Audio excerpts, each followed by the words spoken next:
Let's meet someone who is an undefeated boxing champion and mental health advocate. I'm Kate Save. The Inspired CEO starts now.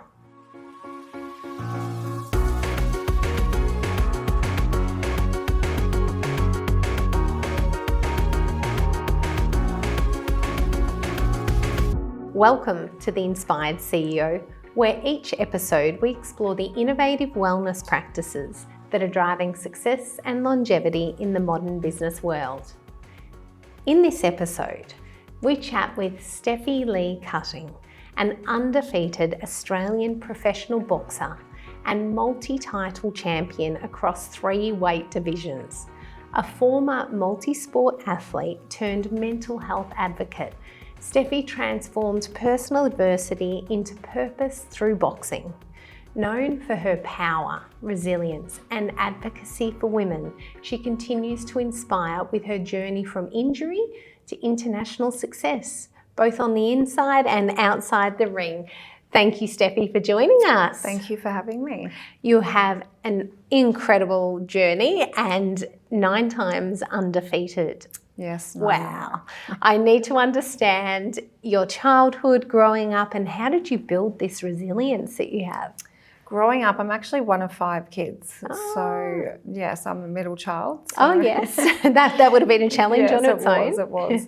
I was always sporty. I did Auskick from a young age. I think I started at like age 5 all the way up to 12 years old because you have to stop, the females have to stop at a certain age. Oh, right. Yeah, so, and then I did basketball and netball.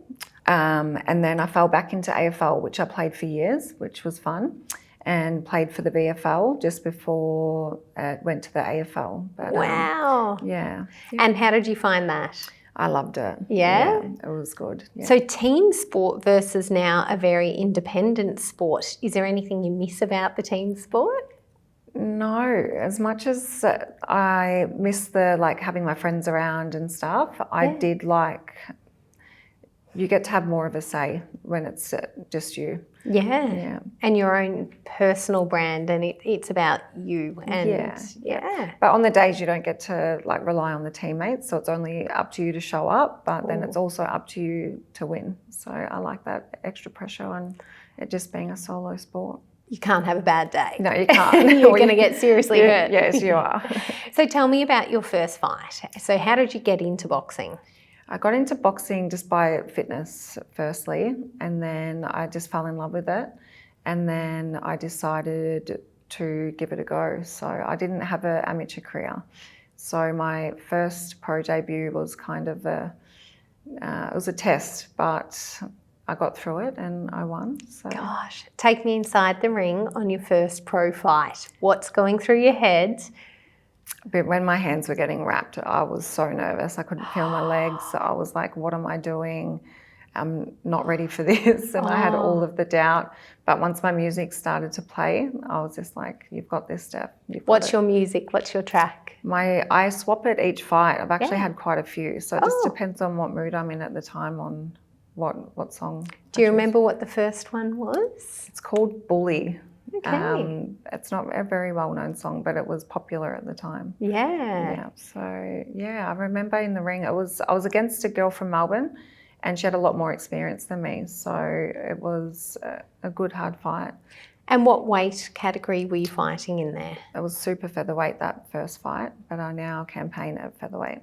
Right. And do you think fighting at the different weights, do you notice the difference? Yeah. I have fought at lightweight as well, which is heavier than both of those. Right. I did not like that at all. That was too heavy. I noticed on fight night I just couldn't move. And I was just in the ring thinking never again. Gosh. But I knocked that girl out in that fight. So I did have more power, but I felt a lot more slower in that fight.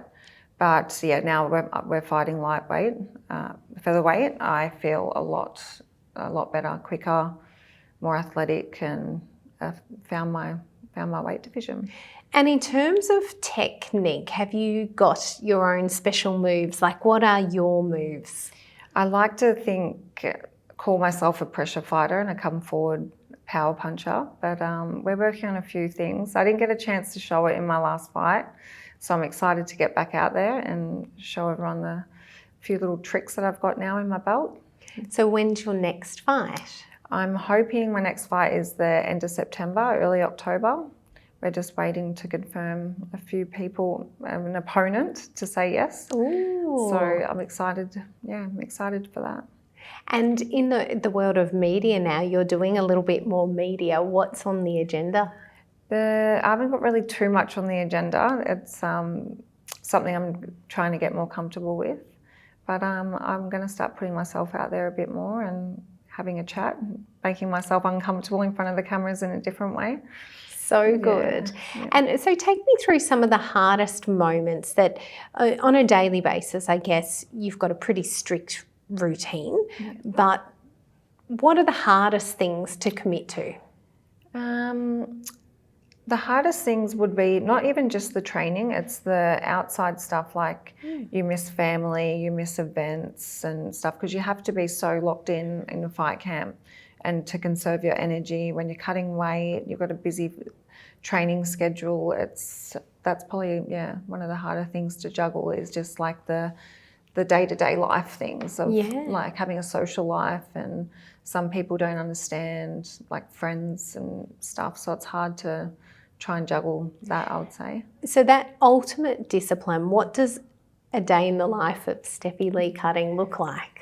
It looks like waking up early in the morning and running on the road in the dark. It's getting harder now that Melbourne's making it a bit colder for us. Do you fuel up with anything before your run? Or? I'll have a banana or something small before my run in the morning. Mm-hmm. I'll have my vitamins and a coffee. And then I'll go for a run and come back, have my breakfast. Just depending on what the schedule is, if I'm in fight camp or not. Yes. Tell us about fight camp. What's fight camp for those who don't know? Yeah, so fight camp is more so an 8-week camp, 6 to 8 weeks, where it's tailored for that fight and for that opponent, and just focusing on the sparring and getting ready for the actual fight, making weight and getting really fit. So outside of camp, you don't want to peak too early. So you wouldn't have like that 2 or 3 training sessions a day where you would in fight camp. Right, so 2 to 3 sessions a day. What do those sessions look like? So it's always boxing, one of the sessions, and then it's either strength and conditioning or it's sprints or a long run. And I'm recently adding in a few extra things like Pilates and swimming soon. I don't do enough swimming. So is that for joint health or is mobility, or why bring in it's just swimming? to take a little bit of pressure off the body that's not as high impact, because obviously what I do is very high impact on the body, and the swimming, it's really good cardio, and it doesn't really stress the body out too much. So And in terms of Pilates, why are you bringing that in? I'm bringing that in because to slow me down. So I'm someone who wants to go a million miles an hour, and Pilates and yoga is one of the things I struggle with the most because I just get bored and I can't find myself present during those sessions. So that's something I've added into my weekly schedule, just to slow the body down and stretch more. Now I'm getting a little bit older. I need to look after the body, and adding those in, which I found it's really, really helpful. So good. So in fight camp, you've got your 2 to 3 sessions a day. What else are you doing? Are you sleeping, resting? Resting, sleeping, and just eating good foods. And going as hard as you can in the sessions, right? Yeah. And so when you're not in fight camp, that typical day?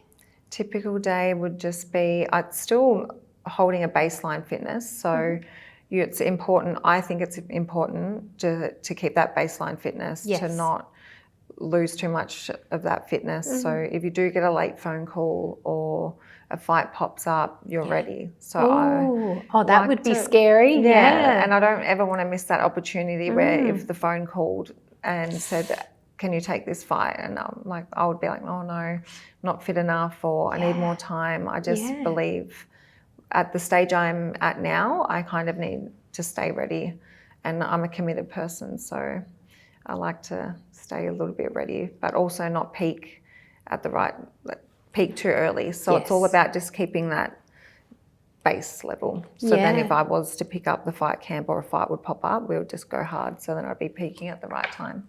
And so managing your weight, I've seen a lot of boxers over the years and they can really blow out between fight camps and fights, and then they have to work so hard to get back again. How do you manage your weight? That is one of the main things that I have gone up and down in weight divisions. So I've obviously had to put on weight to go obviously to the heavier weight division, which I won't be returning to that because I just didn't like that at all. And naturally, was that not your weight? No, so you had to force your body to put on weight. And then we all know losing weight is not the easiest thing. So I am at the moment staying only a few kilos away from my fight weight. Oh, so good. And eating things like Be-Fit meals and putting nutrients in my body and just fueling myself back to, because obviously when you cut weight, you lose a lot of nutrients in the body, and the body does take its toll. So at the moment I'm back in a maintenance phase, just putting good things in my body and just refueling. So when I go back into that fight camp and the weight cut, my body will respond really well. Yeah, so you've got that full tank with all the nutrients on board, had the plenty of energy, and mental health. So what do you do for your mental health? But I also know you're a mental health advocate as well. I am. I'm a very big mental health advocate. My mental health is my boxing. Boxing for me is what keeps me happy and motivated. It gives me something to get up for in the morning. And on the days that I struggle, like I still struggle with my mental health and my anxiety and depression, and that is just, the boxing is what gives me something like a purpose. And so would you box, so when you're not training, so you get up and you do your run in the morning and you're looking after yourself, are you still boxing? I still box once a day, but it's more, we pull it back and just, at the moment I'm just learning more skills because I didn't have the amateur career. There's a lot I'm missing. So there's a lot where we're taking like 20 million steps back to just go back to the basics and pick up on the things that I didn't get to learn. Tell me a little bit about your coach. My coach, he's amazing. He is a whiz. Like the way he teaches and the way he breaks down, not just myself, but my teammates, and every individual fighter learns differently, and they are obviously different, and the pace they learn, how they learn, and he's just, that what he's done in the short time that he's had me is actually quite amazing. And what is his experience in boxing? He's an ex-fighter himself. Right. And he has a lot of the amateur girls that are like top level. And are you his only pro fighter? I am his only pro fighter, Amazing. I think I forced that upon him, to be honest. So good. And so what would he be expecting from you? Does he have where he sees you going? And so he just wants to fill in those gaps with me as much as he can, because we all know that I am behind, you would say, like the others that I'm fighting against. Those girls that I'm fighting against, some have had like 150 amateur fights, and so he just wants me to get as much experience as I can and prepare me for what's to come. And how do you prepare yourself mentally? So before you walk into the ring, what are you doing in that, let's say, 1 to 2 hours before you're going for your fight? So I like to have a bit of quiet time just to think about not just the fight, but how far I've come, and just remind myself that I deserve to be there and I should be there. And I have a few like pre-fight rituals, but I just like to sit with my team, my best friend, my partner, and just relax. I think it's all about just being as relaxed as you can before you go to war. So easy to say, but it is. Before you go to war, that's right. I'm blessed. My team keep me grounded. They make me feel supported, and I feel like when I'm walking into that ring that I am not alone. Even though when I step in the ropes, I'm alone, I know that they're right there and they support me, and it gives me the strength to get in there and do what I do. And so you're a big supporter of supporting other females. How did that come about? I just like my whole life I've like women don't get the same rights like that the men do, even down to having to stop football when I was 12. Yeah. Like it's not fair. Like I think it should be equal. Yes. Yeah. And how are you helping other women on your journey as well? I'm just doing whatever I can and showing people that we can do it if you don't give up. Yeah. Like for instance, I go to New York on the 6th for an all-women's boxing card, like at Madison Square Garden that my best friend's fighting on. Like that is just like a dream come true. So it's slowly getting there, which is exciting. Like people used to say like it would never get there, and I'm just excited to see where it goes and just be slightly a part of that if I can be. Yeah. To pave the way so younger women that come after me can have it quicker in life, not just get the tail end of it. So. Yeah, and sharing the journey is part of it. If you Yeah. don't share the journey, other people don't know when they get that first no, and when they get told they can't, sometimes they won't push through it. So they need to have people to inspire them and lift them up. Yeah. Who's your biggest supporter? My biggest supporter, I've got quite a few. I've got a small wolf pack. Oh, so good. Which is the best. But my mum is, I would have to say, is my biggest supporter, even though she doesn't like me fighting and wishes that I would quit. Yeah.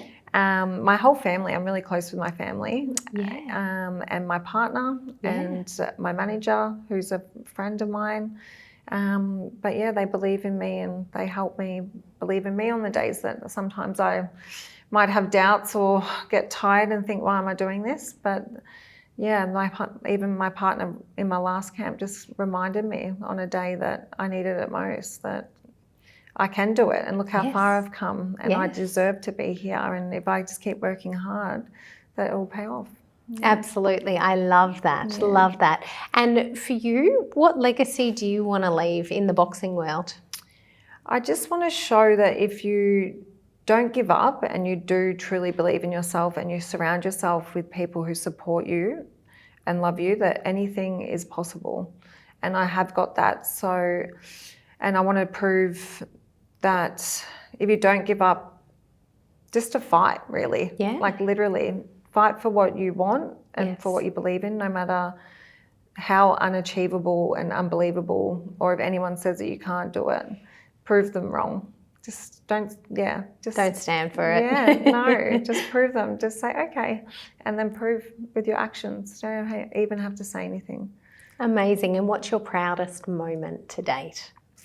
My proudest moment to date would probably have to be winning the Australian title, because I was such an underdog in that fight and everyone thought that I couldn't do it and I wasn't ready, and there was a lot going on behind the scenes.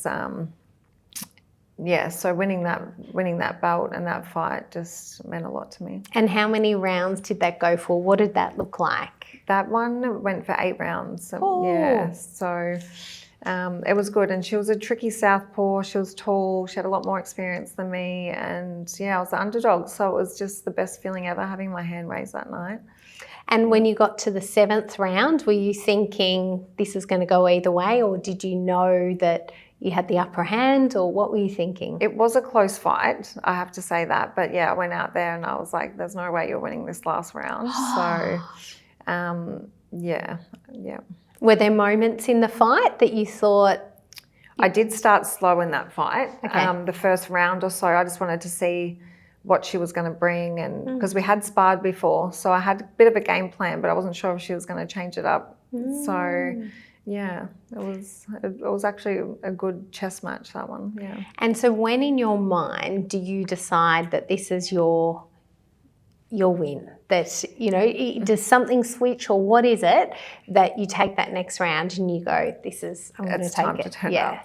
If I do cop a punch, or I do feel like I may have lost a round, or it was a close round, I go back to my corner. I'm shocking at doing it. I go, am I losing? and then like just focus on the fight and the game plan. But in my head, I'm like, if there's a slight doubt, because you never know with boxing, like you need to make sure that you're winning convincingly. Yes. There is something that switches in my head and I'm like, there's no way that I'm going to lose this You're not going to lose. There's so as no soon as way. you ask, am I losing? Yeah, we know that she's about to pick it up. And everyone's got something, that little switch, and if that's what it is for you, can't lose. Can't lose. Yeah. Amazing. Yeah. Well, 9 matches undefeated, incredible, 9 fights. Is there anything else? What would you like to tell our audience? I am excited for what's next, but no matter what happens in life, even when life throws something at you that's unexpected and it changes your life, the goal doesn't have to change. You just have to change the plan to get there, and the roadmap is what I'd say. Oh, I love that. The goal stays, you just find another way to get there. And turn pain into power, mostly, and keep punching. Thank you so much, Stephie Lee Cutting. This is the Inspired CEO, and we'll be right back.